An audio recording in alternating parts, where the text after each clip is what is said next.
नमस्कार, मैं हूं हरिशंकर व्यास। सेंट्रल हॉल में आपका स्वागत है। वामपंथी पार्टियों में सबसे बड़ी पार्टी मार्क्सवादी कम्युनिस्ट पार्टी है। इसकी अगुवाई में वाम मोर्चे और कभी कभार तीसरे मोर्चे की राजनीति होती रही है, पर जब से ममता बनर्जी ने पश्चिम बंगाल के कम्युनिस्ट गढ़ पर अपना कब्जा बनाया है, तब से सीपीएम और लेफ्ट बेरोनक है। अब वापस मौका है। अप्रैल मई में पश्चिम बंगाल और केरल में विधानसभा चुनाव है। यदि इन दो चुनावों में वाम मोर्चा सत्ता में नहीं आ पाया तो भारत में हमेशा के लिए कम्युनिस्ट आंदोलन अप्रासंगिक हो जाएगा। तभी पिछले दिनों सीपीएम के केंद्रीय नेताओं की शिखर बैठक हुई। चुनावी रणनीति को लेकर विचार हुआ। राजनीति के तमाम पंडित मानते हैं कि पश्चिम बंगाल में ममता बनर्जी का जादू कायम है।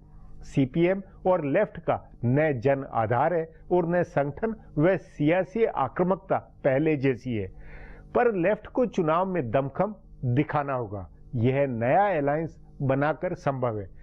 लेफ्ट के कुछ नेता कांग्रेस के साथ अलायंस की जरूरत मान रहे हैं। दलील है कि पिछले विधानसभा चुनाव की गणित के अनुसार यदि कांग्रेस और लेफ्ट के वोट मिल जाए तो ममता बनर्जी को जोरदार टक्कर मिलेगी। तभी लेफ्ट के लिए जरूरी है कि वह अपने को मुकाबले में रखे। यदि इन दोनों राज्यों में सीपीएम का ग्राफ और लुढ़का तो उसकी जगह भाजपा जम जाएगी। बहरहाल ये बात की बात है। फिलहाल सवाल है कि लेफ्ट के नेता क्या चुनावी रणनीति सोच रहे हैं। सीपीएम के महासचिव सीताराम येचुरी क्या कोई नया फार्मूला बना सकेंगे? आज इस पर चर्चा है, मगर उससे पहले गपशप और खास सुर्खियां है। शुरुआत सियासी गपशप से करते हैं।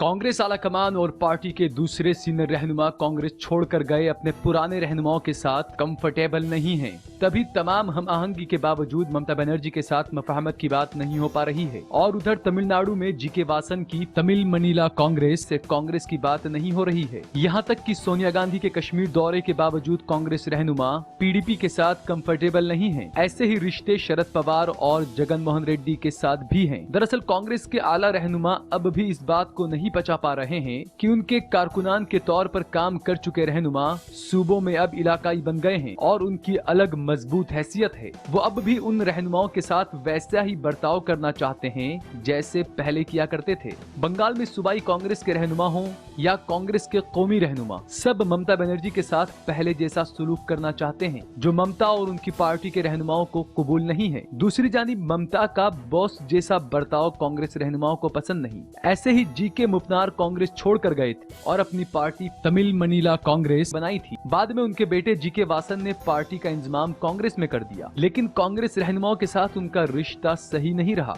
तभी उन्होंने दोबारा अपनी पार्टी बनाई। इसी तरह के करुणाकरण ने अपनी पार्टी का इंतजाम कांग्रेस में कर दिया है, लेकिन उनके बेटे के मुरलीधरन को उनकी मनचाही जगह पार्टी या हुकूमत में नहीं मिली। काबीना में रद्दबदल की कयासाराइयों के बीच ऐसी खबरें हैं कि हुकूमत के आला वुज़रा के बीच रिश्तों में काफी बड़ी दरार आ चुकी है। हुकूमत के 3 आला वुज़रा तो दिल्ली की सियासत में पहले से रचे बसे हैं और उनके रिश्तों में उतार चढ़ाव पहले से चलता रहा है, लेकिन गोवा से आए मनोहर पर्रिकर भी अब इस खींचतान का हिस्सा बन गए हैं। बताया जा रहा है कि पर्रिकर अपने एक साथी सीनियर वजीर से काफी नाखुश हैं। उनको लग रहा है कि मीडिया में उनका मुतबादिल खोजे जाने की खबरें उस वजीर की तरफ से छपवाई जा रही है। ज़ेरे गौर है कि पर्रिकर के बयानों और पठानकोट के वाकये के बाद ऐसी बहस हुई कि वजीर दिफा का मुतबादिल तलाशा जा रहा है, लेकिन नरेंद्र मोदी को कोई जम नहीं रहा है। इसी तरह वजीर खजाना अरुण जेटली अपने एक दूसरे साथी वजीर से नाराज हैं, क्योंकि उनको लग रहा है कि डीडीसीए के मामले में उनके खिलाफ जो कुछ भी हुआ है उसमें उस वजीर का हाथ है। साथ ही उन्हें इस बात की भी नाराजगी है कि रिजर्व बैंक के गवर्नर रघुराम राजन को वजीर खजाना के लिए सबसे सही दावेदार बताने वाली खबरें शाये होने के पीछे भी हुकूमत के किसी वजीर का हाथ है। दूसरी जानिब वजीर दाखिला राजनाथ सिंह के करीबियों का मानना है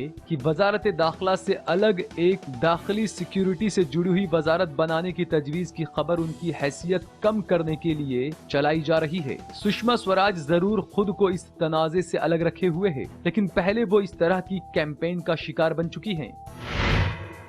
कांग्रेस पार्टी मगरबी बंगाल और असम में तनहा इंतखाबात लड़ेगी। हालांकि इन दोनों रियासतों के रहनुमा अब भी मफाहमत की कोशिश में लगे हैं, लेकिन कांग्रेस आलाकमान के करीबी जराये का कहना है कि पार्टी वहां तनहा लड़ेगी। तमिलनाडु और केरल में कांग्रेस इत्तेहाद करके लड़ेगी। तमिलनाडु में डीएमके की तरफ से कांग्रेस को मफाहमत की तजवीज मिली हुई है। सोनिया और राहुल गांधी ने तमिलनाडु कांग्रेस के रहनुमाओं को मफाहमत के लिए दिल्ली बुलाया भी है। इसी तरह केरल में कांग्रेस पार्टी यूडीएफ की क़यादत करते हुए लड़ेगी, जिसमें केरल कांग्रेस, इंडियन यूनियन मुस्लिम लीग वगैरह पार्टियां शामिल हैं। लेकिन मगरबी बंगाल और असम में कोई मफाहमत नहीं होगी। बंगाल में सूबाई कांग्रेस के सदर अधीर रंजन चौधरी चाहते हैं कि बायां महाल जमातों के साथ मफाहमत हो, तो ममता हुकूमत में वजीर रहे 2 सीनियर रहनुमा तृणमूल कांग्रेस से मफाहमत के लिए दबाव बना रहे हैं। राहुल ने गुज़िश्ता दिनों उनसे मिलने गए सहाफियों से कहा कि वो सूबाई रहनुमाओं से बात कर रहे हैं और उनके मशवरे से कोई फैसला करेंगे, लेकिन इत्तेहाद के मामले में सूबाई रहनुमाओं का मशवरा नहीं चलने वाला है। बायां महाज के साथ मफाहमत करके कांग्रेस केरल गंवाने का जोखिम नहीं लेगी। इसी तरह असम में कुछ रहनुमा बदरुद्दीन अजमल की पार्टी से मफाहमत चाहते हैं, लेकिन चूंकि तरुण गोगोई इसकी हिमायत में नहीं है, इसलिए कांग्रेस आलाकमान ने भी इससे मना कर दिया है। असम में राहुल ने सब कुछ गोगोई पर छोड़ा है। अब आज की सुर्खियां ये लीक से कुछ हटकर है और इनसे देश की दशा दिशा को बूझ सकेंगे।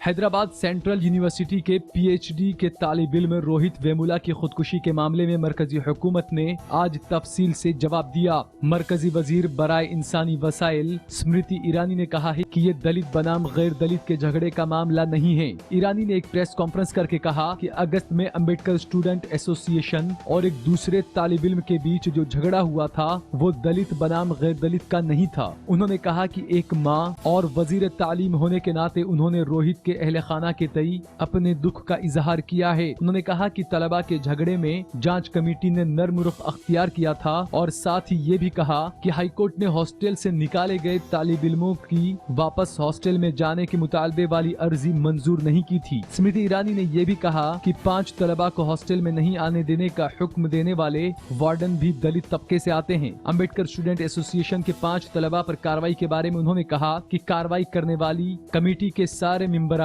साबिका हुकूमत की तरफ से मुंतखब किए गए थे। इस हुकूमत की तरफ से मुंतखब किए गए लोगों ने कार्रवाई नहीं की।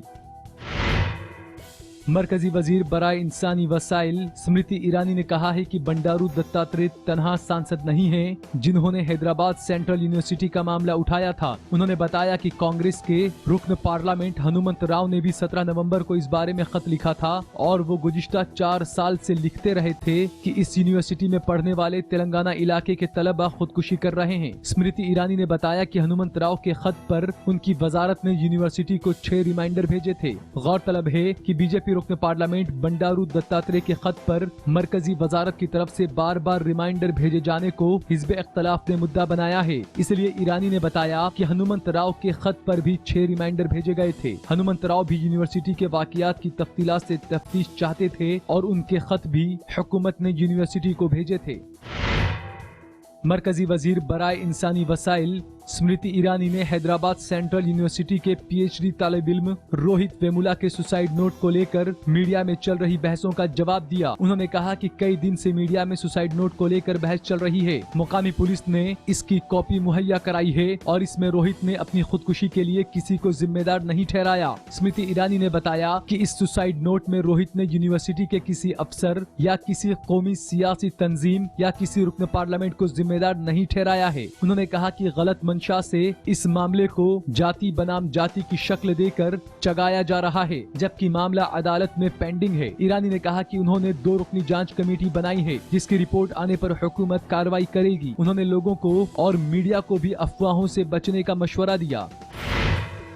उत्तर प्रदेश में लोकायुक्त की तकरीर को लेकर अदालत उज़्मा ने कहा है कि इस मामले में हुकूमत ने उसे गुमराह किया और वो इस मामले को अलग से देखेगी। अदालत उज़्मा में दाखिल एक अर्जी में उत्तर प्रदेश हुकूमत पर लोकायुक्त के लिए रिटायर्ड जज वीरेंद्र सिंह का नाम गलत तरीके से अदालत के सामने रखने का इल्जाम आयद किया गया है। साथ ही इस अर्जी में अदालत उज़्मा के 16 दिसंबर के हुक्म में तब्दीली करने की अपील की गई है। इसमें अदालत ने रिटायर्ड जज वीरेंद्र सिंह को उत्तर प्रदेश का नया लोकायुक्त मुंतखब किया था। था। अदालत उज़्मा ने यूपी हुकूमत को कड़ी फटकार लगाते हुए कहा कि अब तक किसी भी नाम पर वजीर आला, चीफ जस्टिस और हिज़्ब इख्तिलाफ के रहनुमा के बीच रजामंदी नहीं बन पाई। जजों ने कहा कि हम मानते हैं कि लोकायुक्त के मुमकिना नामों की फहरिस्त देने में गुमराह किया गया। फिलहाल इस मामले पर अदालत ने अपना फैसला महफूज रख लिया है। अदालत अब इस पर गौर करेगा कि क्या जस्टिस वीरेंद्र सिंह को लोकायुक्त मुंतखब करने वाला हुक्म वापस लिया जाए या नहीं। प्रशांत भूषण ने अदालत से अपना हुक्म वापस लेने की अपील की है। पाकिस्तान में दहशतगर्दों ने फिर एक तालीमी इदारे को निशाना बनाया है। पाकिस्तानी तालिबान के दहशतगर्दों ने शुमाल मगरिब पाकिस्तान के 4 सद्दा में बाचा खान यूनिवर्सिटी पर हमला कर दिया। इस हमले में 2 दर्जन से जायद अफराद के जाँ बहक होने की खबर है और 50 से जायद अफराद जख्मी हुए हैं। सिक्योरिटी दस्तों की जवाबी कार्रवाई में 4 दहशतगर्द मारे गए हैं। सिक्योरिटी एजेंसियों ने यूनिवर्सिटी के अहाते को महफूज कर लेने का दावा किया है और कहा कि दहशतगर्दों के खिलाफ ऑपरेशन खत्म हो चुका है। तहरीक तालिबान ने इस हमले की जिम्मेदारी ली है। पाकिस्तान के वजीर आजम नवाज शरीफ ने हमले की मजम्मत करते हुए कहा है कि बेकसूरों के कातिलों का कोई मजहब नहीं होता। इसी दहशतगर्द तंजीम ने दिसंबर 2014 में पेशावर के एक स्कूल पर हमला करके मासूम बच्चों समेत 150 लोगों को मार डाला था। फिलहाल अब एक ब्रेक है, फिर खुलासा होगा।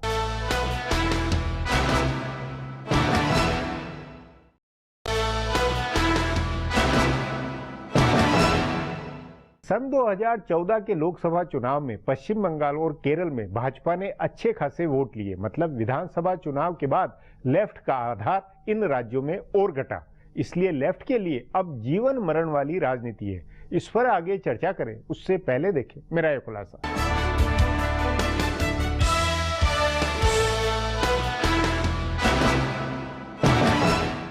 मुल्क की कम्युनिस्ट सियासत अपने वजूद को बचाने को लेकर जूझ रही है। आम इंतखाबात के बाद ये बहरान और भी गहरा हुआ है। उसकी वोट की बुनियाद कम हुई है और वो अपने असर वाले सूबों में भी हाशिए की पार्टी बनती नजर आ रही है। 2011 के असेंबली इंतखाबात में सीपीएम की क़यादत वाला महाज 3.5 दहाई बाद हार कर इक़्तिदार से बाहर हुआ था, लेकिन तब भी महाज के 60 अराकीन असेंबली जीते थे और माना जा रहा था कि उसकी वापसी हो जाएगी। लेकिन गुज़िश्ता 5 साल की सियासत में वापसी की बजाय उसकी हालत और कमजोर हुई है। बंगाल में बायां महाज में शामिल जमातों के बीच इत्तेहाद की कमी नजर आई और सीपीएम के साबिका जनरल सेक्रेटरी प्रकाश करात की पॉलिसियों से नाराज आरएसपी ने महाज से अलग होने का ऐलान कर दिया। हालांकि गुज़िश्ता साल बिहार इंतखाबात में बायां महाज की 6 जमातें मिलकर लड़ी, लेकिन कोई फायदा नहीं हुआ। लेकिन ये तय माना जा रहा है कि बायां महाज की सभी जमातें इस बार मुत्तहिद होकर लड़ेंगी। लेकिन 2011 के असेंबली इंतखाबात से लेकर अब तक बायां महाज मुसलसल हार रहा है।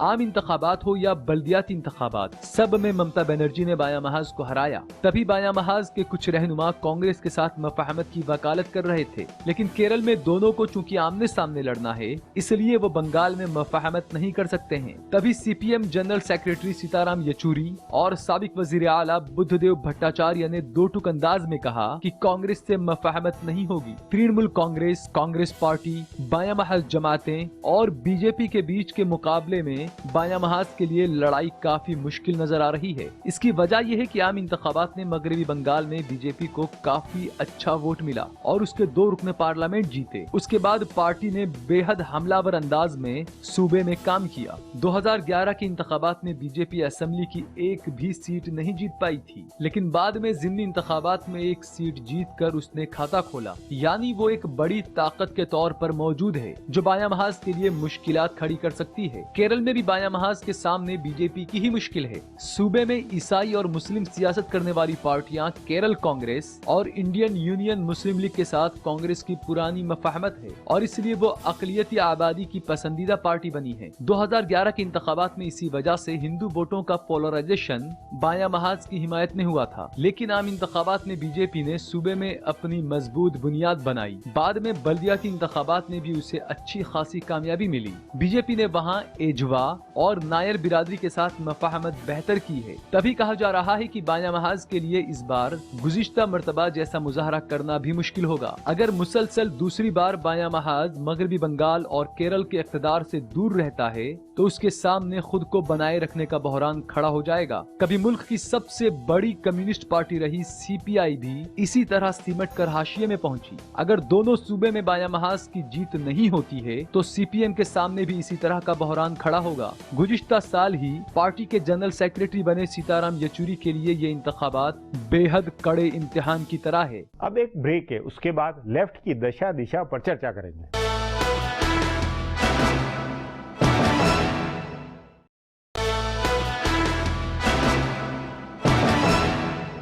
पता नहीं सीताराम येचुरी और लेफ्ट नेता पश्चिम बंगाल व केरल में भाजपा के फोकस करने को कैसे ले रहे हैं। भाजपा में माना जा रहा है कि उसे लेफ्ट के गिरते ग्राफ का फायदा होगा, तभी सत्ता मिले न मिले अपने आप को ताकतवर बनाए रखना ही लेफ्ट की बड़ी चुनौती है।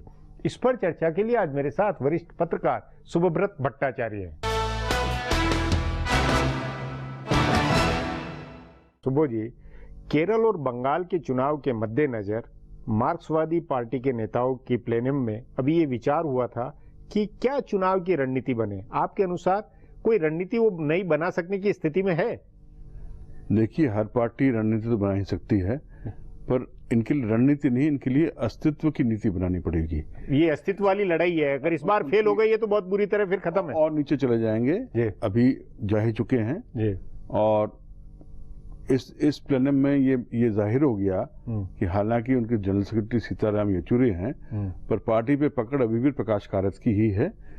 जो मेजर भाषण हुए, जो मेजर डॉक्यूमेंट्स पास किए गए, सब प्रकाश कारत ने करवाए। और आज जो सीपीएम स्थिति में पहुंची है जी, उसके लिए हरकिशन सिंह सुरजीत के जमाने की राजनीति से हटते हुए गिरते हुए आज की स्थिति पहुंची, उसके लिए प्रकाश कारत जिम्मेदार हैं, जिन्होंने कांग्रेस के साथ जो गठबंधन बना हुआ था सुरजीत के समय का, उसको अचानक तोड़ दिया न्यूक्लियर इशू पे, और फिर पछताते रहे और पछताने के बाद माफी नहीं मांग पाए। और अब कह रहे हैं कि शायद हो सकता है हम कांग्रेस के साथ सांठगांठ करके चुनाव लड़ ले बंगाल में। नहीं, आपके अनुसार आपने कहा कि प्रकाश कारत की पकड़ है, जबकि हार को जिम्मेवार और आज की स्थिति के लिए जिम्मेवार भी आप मानते हैं, तो फिर पार्टी के अंदर उनको लेकर ऐसे पुनर्विचार क्यों नहीं हुआ? नहीं है, कम्युनिस्ट पार्टी में ऐसा नहीं होता है। नहीं होता, कम्युनिस्ट पार्टी में ऐसा नहीं होता। कम्युनिस्ट पार्टियों में नहीं, लेकिन बंगाल के देखिए साल तक देखिए, कम्युनिस्ट पार्टी, मैं जानता हूँ इतिहास के ऊपर नहीं जाना चाहिए, परंतु कम्युनिस्ट पार्टी 1942 में जब उन्होंने अंग्रेजों का साथ दिया, या 75 में आप एक गुट में इमरजेंसी का साथ दिया, नहीं, तो गलतियों पे गलतियां करती आई कम्युनिस्ट पार्टी नहीं। लेकिन ये माना जाता है, और इसीलिए बंगाल कोलकाता में लेकर कि बंगाल के नेता अलायंस चाहते हैं, वो नई रणनीति चाहते हैं। बंगाल के नेताओं का पहले भी अलग मत था, एक हिसाब से आपको ध्यान हो तो। भी मेरा पट भी मेरा अंटा मेरे बाबा का सीपीएम ये चाहता है, क्योंकि बंगाल में उनको तृणमूल से लड़ने के लिए कांग्रेस का साथ चाहिए, और द्वंद उनका है केरल में सिर्फ कांग्रेस सरकार, उसके सामने कांग्रेस से लड़ना है उनको। तो अगर यहाँ पर कांग्रेस इनके साथ हो जाती है तो किस मुंह के साथ ओमन चंडी और AK एंटनी और वेलर रवि और रमेश चन्नीथला सीपीएम के मुकाबला करेंगे केरला के चुनाव में? मुझे बताइए कि इसको लेकर सीपीएम के अंदर या लेफ्ट मोर्चे में अंदर क्या सोच है, किधर जाते हुए लग रहे हैं? सीपीएम के अंदर से ज्यादा सोच जो है वो कांग्रेस के अंदर कंफ्यूजिंग है।